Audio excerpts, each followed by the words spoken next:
आप भी एक अच्छे आईएएस ऑफिसर बनना चाहते हैं और पाना चाहते हैं एक अच्छी पोस्ट, तो चलो वीडियो को स्टार्ट करते हैं। Hello everyone, welcome to our YouTube channel edutalk India. This is Preeti और आज हम जानेंगे कि how to become an IAS officer. और इसमें बहुत सारी बातें जानेंगे कि जैसे हम एक अच्छे आईएएस ऑफिसर कैसे बन सकते हैं, इसकी क्या क्या पोस्ट होती है और इसकी फुल फॉर्म क्या होती है, एज लिमिट क्या होती है, एलिजिबिलिटी क्राइटेरिया क्या होता है, आप कितने अटेम्प्ट्स दे सकते हैं, सिलेक्शन प्रोसेस क्या होता है और इसके लिए हमें कौन सा एग्जाम देना होता है। तो चलिए जानते हैं।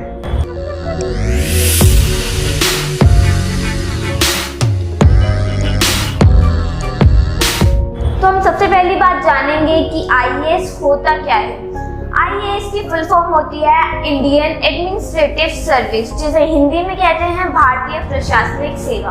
अगर आप आईएएस ऑफिसर बनना चाहते हैं तो इसके लिए सबसे पहले यूपीएससी के थ्रू सिविल सर्विस का एग्जाम कंडक्ट करवाया जाता है हर साल, जो कि आपको देना होता है। आप इस सिविल सर्विस का एग्जाम देने के बाद ही आईएएस ऑफिसर बन सकते हैं। आईएएस इंडिया की टॉप गवर्नमेंट जॉब होती है, तो सभी स्टूडेंट्स का ड्रीम होता है कि वो एक अच्छा आईएएस ऑफिसर बने। इसके लिए सभी स्टूडेंट्स बहुत मेहनत करते हैं और इसमें बहुत तरह तरह की पोस्ट आती हैं, जो कि आज हम जानने वाले हैं। तो आईएएस ऑफिसर की पोस्ट कौन कौन सी होती हैं? एक तो डिपार्टमेंट की हेड जितने भी होते हैं वो सभी आईएएस ऑफिसर होते हैं। प्राइम मिनिस्टर की सेक्रेटरी जो भी होते हैं वो सब आईएएस ऑफिसर होते हैं। और district magistrate, collector, commissioner, joint secretary, Indian secretary, ये सभी आईएएस ऑफिसर की पोस्ट होती है और सिर्फ आईएएस ऑफिसर को ही दी जाती है। तो अब हम जानेंगे कि इस आईएएस बनने के लिए एलिजिबिलिटी क्राइटेरिया क्या होता है। तो सबसे पहली बात कि आप इंडियन सिटीजनशिप आपके पास होनी चाहिए, आप भारतीय नागरिक होने चाहिए। उसके बाद आपकी ग्रेजुएशन कंप्लीट होनी चाहिए। उससे मैटर नहीं करता कि आपकी कितनी परसेंटेज है या फिर कौन से सब्जेक्ट से आपने ग्रेजुएशन की है, ऐसा कुछ नहीं है। लेकिन मेन ये है कि आपकी ग्रेजुएशन कंप्लीट होनी चाहिए और आपने जो भी सब्जेक्ट हमेशा से स्टूडेंट्स चूज करके रखते हैं, 9th या 10th क्लास में सोच लेते हैं कि मुझे पॉलिटिकल में या फिर हिस्ट्री में आगे जाना है, तो वो उसी एक सब्जेक्ट को लेके आप एक अच्छी ग्रेजुएशन कंप्लीट कीजिए। चाहे आपने कोई भी डिग्री कोर्स किया है या फिर इंजीनियर है, उससे कोई फर्क नहीं पड़ता। लेकिन आप आईएएस, आईपीएस, आईएफएस, आईआरएस, इनकी ग्रेजुएशन आपकी कंप्लीट होनी ही चाहिए। अब हम बात करेंगे एज लिमिट क्राइटेरिया की कि आपके आईएएस बनने के पीछे क्या एज लिमिट होनी चाहिए। तो जनरल स्टूडेंट्स के लिए 21 ईयर्स से 32 ईयर्स होनी चाहिए। ओबीसी कैटेगरी के लिए 21 से 35 ईयर्स होनी चाहिए और एससी एसटी कैटेगरी के लिए 21 से 37 ईयर्स होनी चाहिए। वहीं फिजिकल चैलेंज स्टूडेंट्स के लिए मैक्सिमम 42 ईयर्स होनी चाहिए। अगर अब हम बात करें जम्मू कश्मीर के कैंडिडेट्स के लिए, तो उसमें जनरल कैंडिडेट्स के लिए 37 ईयर्स, ओबीसी कैंडिडेट्स के लिए 38 ईयर्स और एससी एसटी कैटेगरी के लिए 40 ईयर्स मैक्सिमम एज है। तो जानेंगे कि आईएएस ऑफिसर बनने के लिए हमें कौन सा एग्जाम देना होता है। तो ये बात मैं आपको पहले भी बता चुकी हूँ वीडियो में कि यूपीएससी हर साल सिविल सर्विस का एग्जाम कंडक्ट करवाती है। तो आईएएस ऑफिसर बनने के लिए आपको उस सिविल सर्विस का एग्जाम क्लियर करना होता है, फिर ही आप आईएएस ऑफिसर बन सकते हैं। अब हम जानेंगे इसके एग्जाम का सिलेक्शन प्रोसेस क्या होता है। तो सिलेक्शन प्रोसेस 3 स्टेज में होता है। First one prelims exam, second mains exam और थर्ड होता है आपका इंटरव्यू। तो प्रीलिम्स एग्जाम 2 पेपर रहते हैं।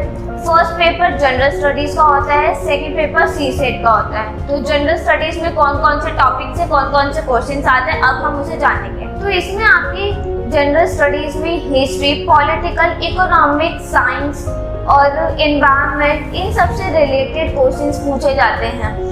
इसके जो मार्क्स होते हैं वो 200 मार्क्स का क्वेश्चन पेपर आता है, लेकिन इसमें 100 क्वेश्चंस आते हैं और आपको टाइम दिया जाता है 2 घंटे। 2 घंटे में आपको एग्जाम क्लियर करना होता है। अब हमारा सेकंड होता है सीसेट, जिसमें आपके 80 क्वेश्चंस आते हैं और ये भी 200 मार्क्स का होता है। इसमें भी आपको 2 घंटे मिलते हैं पेपर को कंप्लीट करने में। इसमें एसएससी बैंकिंग के टाइप के क्वेश्चंस पूछे जाते हैं, जैसे कि comprehensive, logical reasoning, basic numeric और ऐसे ही कुछ क्वेश्चन जिसमें आपके मतलब रीजनिंग वगैरह ये सब सब्जेक्ट्स आते हैं, वो सीसेट में पूछे जाते हैं। ये भी क्वालिफाइंग एग्जाम होता है। अब हम जानते हैं कि सीसेट फर्स्ट पेपर और सेकेंड पेपर जो हमारा जनरल स्टडीज, उसमें क्या डिफरेंस होता है। तो जनरल स्टडीज जो है उसके मार्क्स काउंट होते हैं, उसके मार्क्स के बेस पर ही आपको मेरिट एग्जाम यानी कि सेकेंड लेवल पर आप पहुंच सकते हैं। और हम दूसरे एग्जाम की बात करें सीसेट की, तो वो एक क्वालिफाइंग होता है, उसके मार्क्स नहीं लगते, लेकिन उसमें भी आपको 200 में से 66 मार्क्स लाने होते हैं। तो अब हम बात करते हैं मेंस एग्जाम की। तो मेंस एग्जाम में हमारे टोटल 9 पेपर्स होते हैं और इनके टोटल मार्क्स होते हैं 1750।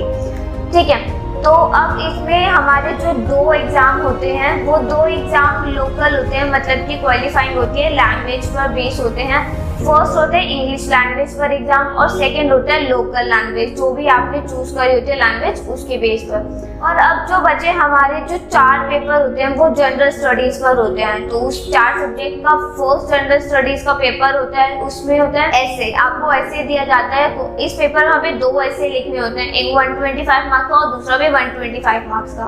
अब ऐसे और जनरल स्टडीज तो आप समझ गए होंगे कि ऐसे में कोई भी सब्जेक्ट आ सकता है, जैसे कि हिस्ट्री से कोई भी ऐसे आ सकता है या फिर पॉलिटिकल या इकोनॉमिक साइंस, इन सब्जेक्ट्स में से किसी पे भी आपको ऐसे लिखने को दिया जा सकता है। और हमारा जनरल स्टडीज का जो सेकंड पेपर है उसमें आपको Indian history and culture, modern history और सोसाइटी से रिलेटेड क्वेश्चंस पूछे जाते हैं। जनरल स्टडीज के थर्ड पेपर में constitution, Indian polity, international relations और सोशल जस्टिस से रिलेटेड क्वेश्चंस पूछे जाते हैं। और जनरल स्टडीज के फोर्थ पेपर में हमसे technology, economics development, biodiversity, security and disaster manage से रिलेटेड क्वेश्चंस पूछे जाते हैं। और हमारे जनरल स्टडीज के फिफ्थ पेपर में एथिक्स, इंटीग्रिटी और एप्टीट्यूड से रिलेटेड क्वेश्चंस पूछे जाते हैं। और अब हमारे जो लास्ट 2 पेपर बचे वो ऑप्शनल पेपर होते हैं, जो भी आप सब्जेक्ट चूज करते हैं उससे रिलेटेड आपका ये ऑप्शनल पेपर रहता है। अब लास्ट स्टेज, थर्ड स्टेज, जिसमें आपका होता है इंटरव्यू। ये आपको मान के चलना है कि सबसे बड़ी परीक्षा होती है आपकी इंटरव्यू। इंटरव्यू में आपका क्लियर करना मोस्ट इम्पॉर्टेंट है। और इंटरव्यू में जो भी स्टूडेंट से मेरी बातचीत हुई है उनका रहता है कि सबसे इम्पॉर्टेंट क्या है उसमें, वे ऑफ टॉकिंग और लैक ऑफ कॉन्फिडेंस। इसी में बच्चे अटक जाते हैं। तो कॉन्फिडेंस लाइए स्टूडेंट्स अपने में। जब तक आप कॉन्फिडेंस नहीं लाएंगे तो आप इंटरव्यू क्लियर नहीं कर सकते। वे ऑफ टॉकिंग और dressing sense, way of sitting, इन सब पे सबसे ज़्यादा फोकस कीजिए। ये आप अच्छे से करेंगे जब भी आप इंटरव्यू को क्लियर कर पाएंगे। तो अब हम जानेंगे कि आप कितनी बार अटेम्प्ट्स दे सकते हैं। तो अगर आप जनरल कैटेगरी से बिलोंग करते हैं तो आप 6 टाइम्स अटेम्प्ट दे सकते हैं। और अगर आप ओबीसी कैटेगरी के हैं तो आप 9 टाइम्स अटेम्प्ट दे सकते हैं। और अगर आप SC/ST कैटेगरी के लिए हैं तो आप अनलिमिटेड टाइम्स अटेम्प्ट दे सकते हैं, क्योंकि जब तक आपकी एज लिमिट कंप्लीट नहीं हो जाती जब तक SC/ST की कैटेगरीज अटेम्प्ट दे सकते हैं। और आपको एक मोस्ट इम्पॉर्टेंट बात बता दूं, फॉर्म फिल करने के बाद अटेम्प्ट्स काउंट नहीं होते। जब तक आप प्रीलिम्स एग्जाम नहीं दे देते या फिर उसमें बैठ नहीं जाते जब तक आपका अटेम्प्ट्स काउंट नहीं होता है। और अब हम लास्ट और सबसे इम्पॉर्टेंट बात करेंगे सैलरी पैकेज की, कि IAS ऑफिसर की सैलरी पैकेज कितना होता है। जब आप ये तीनों स्टेज यानी कि प्रीलिम्स एग्जाम, मेंस एग्जाम और इंटरव्यू क्लियर कर लेते हैं, उसके बाद आपके IAS ऑफिसर बनने के लिए ट्रेनिंग होती है। तो ट्रेनिंग में आपका बेसिक पैकेज रहता है 56,100 रुपीज।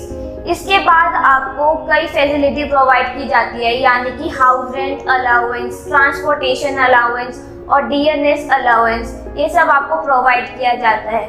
उसके बाद आपकी सैलरी इंक्रीज होती रहती है, आपके पोस्ट के अकॉर्डिंग आपकी सैलरी रहती है इसमें। और लास्ट वन है आपका बेसिक पैकेज, जो कि है कैबिनेट सेक्रेटरी के लिए। तो कैबिनेट सेक्रेटरी को 2,50,000 बेसिक पैकेज मिलता है। तो आज हमने बहुत सारी बातें करी और बहुत कुछ जाना कि आप कैसे एक अच्छे पोस्ट के IAS ऑफिसर बन सकते हैं।